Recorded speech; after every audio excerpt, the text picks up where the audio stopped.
Hey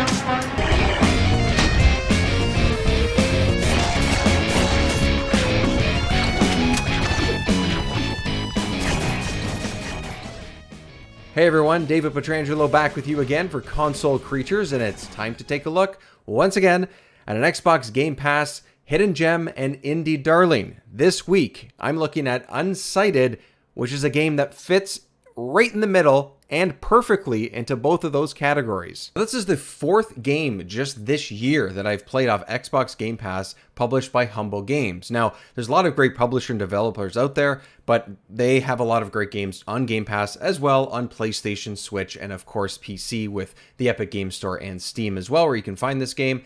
It's also developed by Studio Pixelpunk, which is a Brazilian developer, and they've done a great job of mashing up a whole bunch of different genres, which can feel overwhelming at times, which I will touch on in just a moment or two, but overall the package comes together really, really well.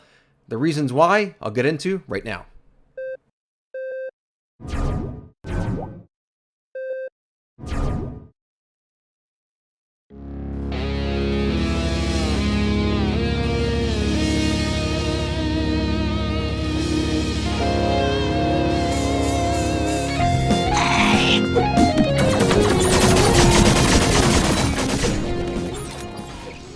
Now, this is a futuristic world where you play as Alma. Now, she's I guess you could say, android that wakes up in a lab and can't remember anything. So when it starts, you kind of say, well, been there, done that. I've seen this. I've started a game like this before. It's just another JRPG style start. But then it quickly turns from there, and it gets better and better.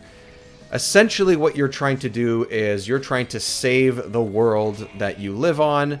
A world that was left behind by humans, ravaged through thousands and thousands of years, and what's left is all these robots. You are one of those android robots in this sci-fi post-apocalyptic world, and you're one of the robots that still has a mind of its own.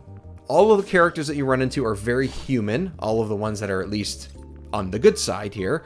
And then you're fighting what are called Unsighted. These are all the enemies, and these are the ones that basically, quote-unquote, have lost their mind, and you're trying to reverse all that so that everything can kind of go back to normal. Now, like I mentioned, the gameplay is pretty difficult. It took me a little while to get used to it. The game does keep track of your deaths, and I think I was up in the 50s, but thankfully, the way that they've done the respawn system is pretty forgiving enough, especially for fighting a boss battle, which those boss battles are so much fun and so difficult, and it's one of those games where you just try to figure out the system and figure out the tells that each of the bosses have. Now, some of them I had a really hard time with, and I think some of that is because of the weapons that I chose and the upgrades that I have until that point.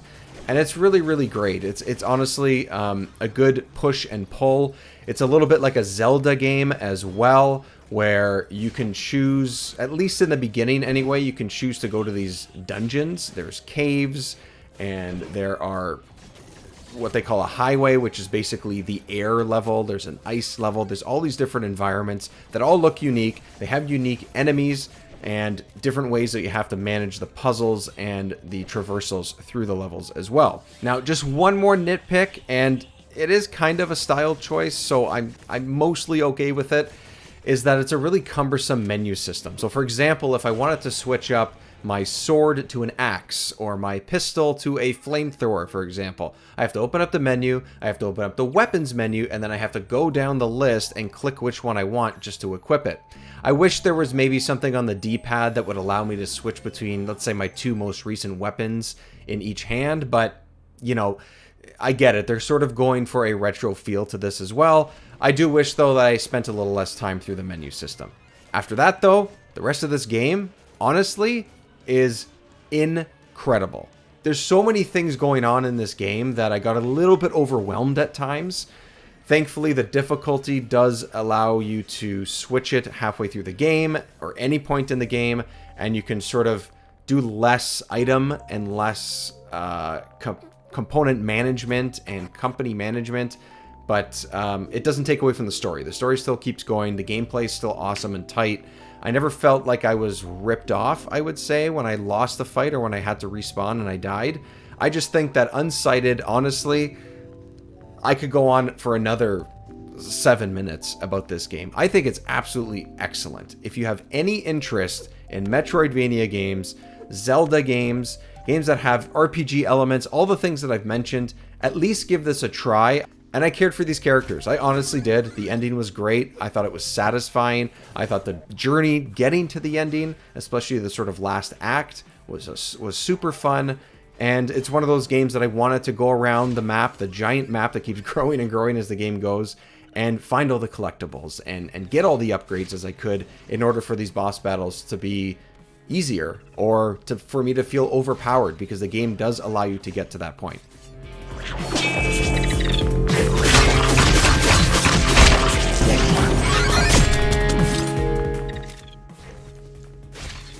I do try to keep these reviews to about 5 minutes, I promise. But Unsighted blew me away so much that I just had so much to say. And like I mentioned, I could just keep going and going. I've played at least a dozen indie games this year. This is, right now, if it's not the top of the list for new indie 2021 games, it is very, very close. And I think, for myself, for 2021, is going to be in my Game of the Year discussion. That's how much I love this game. Hopefully that came across in my rambling before this point. If you want to check it out, Unsighted is on Game Pass. It's a great hidden gem and indie darling. You can also find it on PC and PlayStation as well. Thanks for joining me.